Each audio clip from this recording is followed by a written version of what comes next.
بسم الله الرحمن الرحيم. عن عمر بن أبي سلمة رضي الله تعالى عنه قال كنت غلاما في حجر رسول الله صلى الله عليه وسلم وكانت يدي تطيش في الصحفة فقال رسول الله صلى الله عليه وسلم سم الله وكل بيمينك وكل مما يليك رواہ البخاری و مسلم. حضرت عمر بن ابی سلمہ رضی اللہ تعالی عنہ سے روایت ہے، وہ بیان فرماتے ہیں کہ میں بچپن میں رسول اللہ صلی اللہ علیہ وسلم کی آغوش میں پرورش پا رہا تھا، تو کھانے کے وقت میرا ہاتھ پلیٹ میں ہر طرف چلتا تھا، تو رسول اللہ صلی اللہ علیہ وسلم نے مجھے نصیحت فرمائی کہ کھانے سے پہلے بسم اللہ پڑھا کرو اور اپنے داہنے ہاتھ سے کھایا کرو اور اپنے سامنے سے ہی کھایا کرو. حضرات محترم، کھانا پینا انسان کی جہاں ایک ضرورت ہے، اگر اس ضرورت کو رسول اللہ صلی اللہ علیہ وسلم کی سنت کے مطابق پورا کر لیا جائے تو کھانا پینا بھی عبادت بن جائے گا.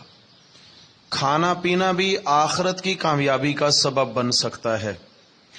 ضرورت تو جانوروں کی بھی پوری ہو جاتی ہے، ضرورت تو کافر بھی اپنی پوری کر رہا ہے، ضرورت مسلمان بھی پوری کرے اور غفلت اور نادانی میں رسول اللہ صلی اللہ علیہ وسلم کے طریقہ کو فراموش کر دے تو پھر اس میں اور ان میں کوئی فرق نہیں بچے گا.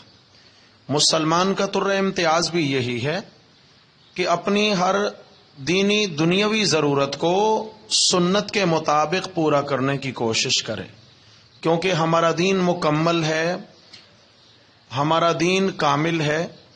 رسول اللہ صلی اللہ علیہ وسلم نے تمام دنیاوی ضروریات کو بھی دین کے مطابق پورا کرنے کے طریقے سکھا دیے ہیں، بتلا دیے ہیں.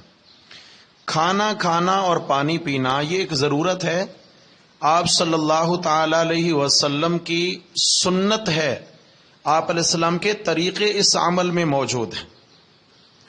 جیسا کہ اس حدیث میں ہم نے پڑھا کہ آپ صلی اللہ علیہ وسلم کی زوجہ محترمہ حضرت ام سلمہ رضی اللہ تعالی عنہا، جو کہ آپ علیہ الصلاۃ والسلام کے پھوپھی زاد بھائی حضرت ابو سلمہ رضی اللہ عنہ کے نکاح میں تھیں، اور سن 4 ہجری میں جب ان کا انتقال ہو گیا تو آپ صلی اللہ علیہ وسلم نے ان کی بیوہ حضرت ام سلمہ رضی اللہ عنہ سے نکاح فرمایا.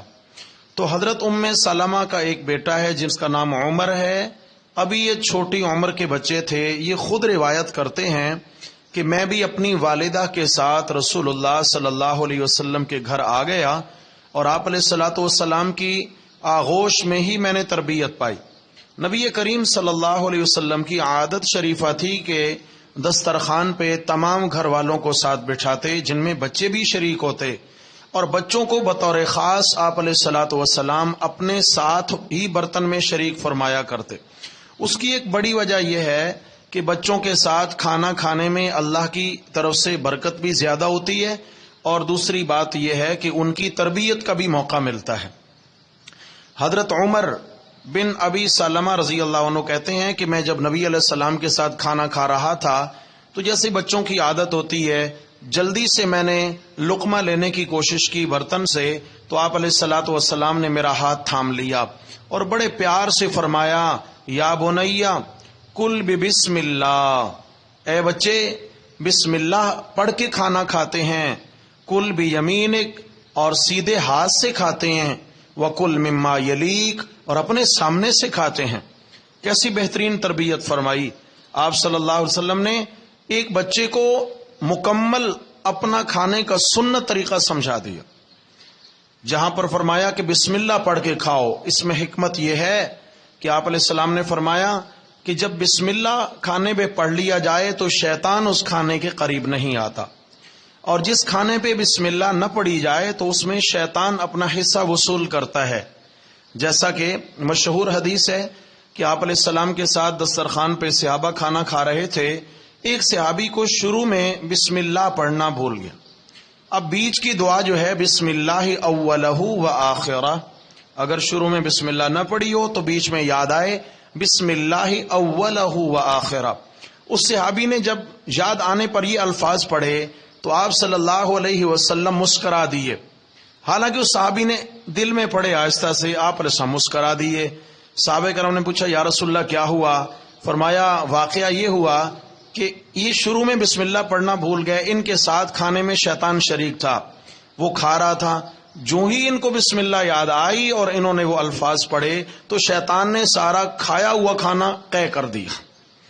بسم اللہ جو ہے یہ شیطان کے سر میں گرز ہے. شیطان بسم اللہ سے بھاگتا ہے، اس لیے کہ کھانے سے پہلے بسم اللہ پڑھنا ضروری ہے. اگر بتقاضۂ بشری بھول جائیں تو پھر بیچ میں یاد آنے پر پڑھ لیا جائے. اور دوسرا ادب یہ ہے کہ کھانا سیدھے ہاتھ سے کھایا جائے. حضرت عبداللہ ابن عمر رضی اللہ عنہما سے روایت ہے کہ آپ علیہ السلام نے فرمایا تم کھانا سیدھے ہاتھ سے کھاؤ، پانی سیدھے ہاتھ سے پیو، اس لیے کہ شیطان الٹے ہاتھ سے کھاتا ہے اور الٹے ہاتھ سے پیتا ہے. یعنی شیطان کی موافقت نہ کرو ورنہ برکت ختم ہو جائے گی. اور پھر آپ صلی اللہ علیہ وسلم نے ایک شخص کو دیکھا الٹے ہاتھ سے کھانا کھا رہا تھا، منافق تھا، الٹے ہاتھ سے کھانا کھا رہا ہے. آپ علیہ السلام نے اس کو تنبیہ فرمائی کہ بھائی سیدھے ہاتھ سے کھانا کھاؤ. تو اس نے کہا یا رسول اللہ میرا سیدھا ہاتھ کام نہیں کرتا. اور یہ ازراہ استہزاء اس نے کہہ دیا. آپ علیہ الصلوۃ والسلام کا جواب اس نے، یعنی آپ علیہ الصلوۃ والسلام کی بات کو مذاق میں ٹال دیا. جیسے مذاقاً کہہ دیا میرا ہاتھ کام نہیں کرتا اس لیے الٹے ہاتھ سے کھا رہا ہوں. آپ علیہ السلام نے اسے بد دعا دی، اللہ کرے کہ تیرا سیدھا ہاتھ کبھی کام نہ کرے. صحابہ کرام فرماتے ہیں اسی لمحے اس کا ہاتھ شل ہو گیا، زندگی بھر اس نے پھر سیدھے ہاتھ سے کبھی کوئی کام نہیں کیا. تو میرے بھائیوں کبھی کبھار یہ اللہ کی نقد پکڑ آ جاتی ہے، احتیاط سے کام لینا ہے. کسی سنت کا مذاق نہیں اڑانا، کسی بھی سنت کو ہلکا نہیں لینا ہے. آپ علیہ الصلوۃ والسلام کی تعلیمات امت کے لیے مشعل راہ ہیں. اور تیسرا مسئلہ یہ تھا کل مما یلیک، اپنے سامنے سے کھانا کھانا سنت ہے. یہ ہے کہ ایک پلیٹ میں ایک برتن میں اگر کئی سارے لوگ کھانا کھا رہے ہیں تو پہلا مسئلہ تو یہ ہے کہ فرمایا کہ برتن کے کناروں سے کھاؤ، درمیان میں لقمہ نہ لگاؤ، اس لیے کہ کھانے کے درمیان میں اللہ کی جانب سے برکت اتر رہی ہوتی ہے. اور جب بیچ سے لقمہ لیا جائے تو برکت ختم ہو جاتی ہے، اور اگر بیچ کو بچا کے رکھا جائے آخر تک تو آخر تک برکت کا نزول ہوتا رہتا ہے کھانے میں. فرمایا ایک تو سائیڈوں سے، دوسرا اپنے سامنے سے. یہ وہ کھانا ہے جیسے سالن وغیرہ ہے، ایک جیسا کھانا ہے. لیکن اگر پھل ہیں یا کوئی اس طرح کی چیز ہے، کھجور ہے وغیرہ، تو وہ اپنے سامنے سے کھانا ضروری نہیں، اس لیے کہ الگ الگ اقسام کی یہ چیزیں ہوتی ہیں، کہیں سے بھی اس کو تناول کیا جا سکتا ہے، اس کے معاملے میں جواز ہے. لیکن یہ کہ کھانے کے بیچ پھر جب کھانا کھا چکے ہیں تو آخر میں جو حکم ہے فرمایا انگلیوں پہ جو ذرات کھانے کے لگتے ہیں، آپ علیہ السلام نے فرمایا کہ ان کو فراموش مت کرو.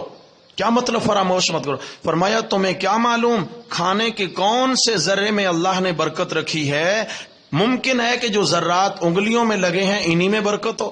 فرمایا کھانے کے آخر میں انگلیاں چاٹ لیا کرو. یہ انگلیاں چاٹنا رسول اللہ صلی اللہ علیہ وسلم کی سنت ہے. اور ماہرین نفسیات نے، جو ماہر لوگ ہیں، انہوں نے یہاں تک بھی لکھا ہے کہ طب نبوی کے اعتبار سے انگلیوں کا چاٹ لینا فی زمانے نا، جو کینسر کا ایک بڑا مرض ہے، جو بندہ سنت سمجھ کے کھانے کے بعد انگلیاں چاٹتا ہے اللہ اس کو کینسر کے مرض میں مبتلا نہیں ہونے دیتے. میرے بھائیو اللہ نے کتنی بڑی خیر رکھی ہے سنت کے عمل میں. دعا ہے اللہ تبارک و تعالی ہم سب کو ہر معاملہ سنت کے مطابق کرنے کی توفیق نصیب فرمائے.